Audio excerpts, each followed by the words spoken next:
ಮಾಡಿದಂತಹ ಸರ್ಕಾರ ದಂಡ ಕಡಿಮೆ ಮಾಡೋಕೆ ನಿರ್ಧಾರ ಮಾಡಿದೆ. ಇನ್ನು 3 ದಿನದಲ್ಲಿ ಅಧಿಕೃತ ಆದೇಶ ಹೊರಬೀಳಲಿದೆ. ಆದರೆ ಕೇವಲ ಹೆಲ್ಮೆಟ್, ಇನ್ಶೂರೆನ್ಸ್, ಡ್ರೈವಿಂಗ್ ಲೈಸೆನ್ಸ್ ಕೇಳಿದ್ರೇನೆ ಸಾಕಪ್ಪ ಸಾಕು ಟ್ರಾಫಿಕ್ ಪೊಲೀಸ್ ಸಹವಾಸ ಅಂತಿದ್ದ ಜನರಿಗೆ ಯೋಚನೆ ಕೂಡ ಮಾಡಿರದಂತಹ ಒಂದಷ್ಟು ಹೊಸ ರೂಲ್ಸ್ಗಳಿವೆ. ಅದೇನು ಅಂತ ನಾವು ಹೇಳ್ತೀವಿ ನೋಡಿ.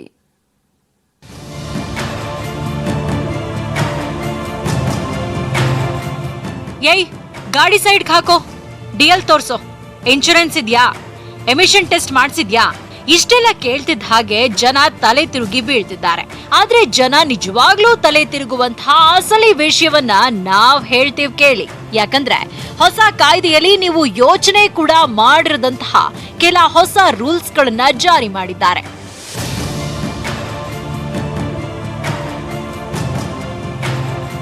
ಇದರಲ್ಲಿ ಪ್ರಮುಖವಾಗಿ ಚಪ್ಪಲಿ ಹಾಕೊಂಡು ಗೇರ್ ಬೈಕ್ ಓಡಿಸುವಂತಿಲ್ಲ. ಕಾರ್ನಲ್ಲಿ ಎಷ್ಟು ಸೀಟ್ ಇದೆಯೋ ಅಷ್ಟೇ ಜನ ಕೂರ್ಬೇಕು. ಎಲ್ರೂ ಸೀಟ್ ಬೆಲ್ಟ್ ಹಾಕ್ಬೇಕು. ಬೈಕ್ ಹಾಗೂ ಕಾರ್ನ ಮೇಲೆ ಬೇಕಾಬಿಟ್ಟಿ ಸ್ಟಿಕ್ಕರ್ಸ್ ಹಾಕ್ಸಿದ್ರೆ ಅದಕ್ಕೂ ಫೈನ್ ಬೀಳುತ್ತೆ. ಸದ್ಯ ಭಾರತದಲ್ಲಿ ಇರೋ ವಿಚಿತ್ರ ಟ್ರಾಫಿಕ್ ರೂಲ್ಸ್ ಏನು ಅಂತ ನೋಡೋದಾದ್ರೆ, ಚಪ್ಪಲಿ ಹಾಕೊಂಡು ಗೇರ್ ಬೈಕ್ ಓಡಿಸುವಂತಿಲ್ಲ. ಕಾರ್ನಲ್ಲಿ ಕೂರುವ ಅಷ್ಟು ಮಂದಿಯೂ ಸೀಟ್ ಬೆಲ್ಟ್ ಹಾಕಬೇಕು. ಬಸ್ನಲ್ಲಿಯೂ ಸೀಟ್ ಕೆಪಾಸಿಟಿಯಷ್ಟೇ ಜನ ಇರಬೇಕು. ಜಾತಿ ಧರ್ಮ ಬಿಂಬಿಸುವಂತಹ ಸ್ಟಿಕ್ಕರ್ ಹಾಕುವಂತಿಲ್ಲ. ನಂಬರ್ ಪ್ಲೇಟ್ ಸರ್ಕಾರ ಹೇಳಿದ ಫಾಂಟ್ ನಲ್ಲೇ ಇರಬೇಕು. ಬೈಕ್ ಹಾಕೋ ಕಾರಿಗೆ ಎರಡೂ ಕಡೆ ಕನ್ನಡಿ ಇರಬೇಕು. ಬೈಕ್ ಅಥವಾ ಕಾರ್ನ ಬಣ್ಣ ಬದಲಾಯಿಸುವಂತಿಲ್ಲ. ವಾಹನಗಳು ಕೆಟ್ಟಿದೆ ಅಂತ ರಸ್ತೆ ಬದಿಯಲ್ಲಿ ನಿಲ್ಲಿಸುವಂತಿಲ್ಲ. ಎಷ್ಟೊತ್ತು ನೀವು ನೋಡಿದ್ದು ಸ್ಯಾಂಪಲ್ ಅಷ್ಟೇ. ಈಗ ಶಾಕಿಂಗ್ ಸುದ್ದಿ ಹೇಳ್ತೀವಿ ನೋಡಿ. ನೀವು ಒಂದೇ ಬಾರಿಗೆ 2ಕ್ಕಿಂತ ಹೆಚ್ಚು ಟ್ರಾಫಿಕ್ ನಿಯಮಗಳನ್ನ ಉಲ್ಲಂಘನೆ ಮಾಡಿದ್ರೆ ಟ್ರಾಫಿಕ್ ಪೊಲೀಸ್ 2 ಪಟ್ಟು ದಂಡವನ್ನ ನಿಮಗ್ ಹಾಕಬಹುದು. ಕೆಲವೊಮ್ಮೆ ಪೊಲೀಸರ ಜೊತೆ ಅತಿರೇಕವಾಗಿ ವರ್ತಿಸಿ ಫೈನ್ ಕಟ್ತೀವಿ ಅಂದ್ರೂ ಕೇಳದೆ ನಿಮ್ಮನ್ನ ವಶಕ್ಕೆ ಪಡೆದು ಜೈಲ್ಗೆ ಹಾಕಲು ಹೊಸ ಕಾಯ್ದೆಯಲ್ಲಿ ಅವಕಾಶ ಕಲ್ಪಿಸಲಾಗಿದೆ. ಇನ್ಮುಂದೆ ಇಷ್ಟೆಲ್ಲಾ ನಿಯಮ ಪಾಲಿಸೋದಾದ್ರೆ ನೀವು ಮನೆಯಿಂದ ವಾಹನಗಳನ್ನ ತೆಗೀರಿ. ಇಲ್ಲಾಂದ್ರೆ ಬೇಡಪ್ಪ ಟ್ರಾಫಿಕ್ ಪೊಲೀಸರ ಸಹವಾಸ ಅಂತ ಬಸ್ ಹಿಡಿದು ಓಡಾಡಿ. Bureau report, news 18 Kannada.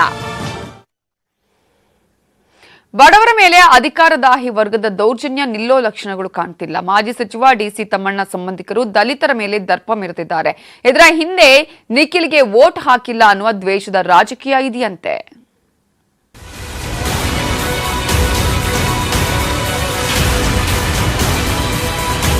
ಕೂಲಿ ಕೆಲಸಕ್ಕೆ ಬಂದಿಲ್ಲ ಅಂತ 2 ಬಡ ದಲಿತ ಕುಟುಂಬಗಳನ್ನ ಅವರ ಮನೆಯಿಂದಲೇ ಹೊರ ಹಾಕಿದ್ದಾರೆ ಮಾಜಿ ಸಚಿವ ಡಿಸಿ ತಮ್ಮಣ್ಣ ಸಂಬಂಧಿಕರು.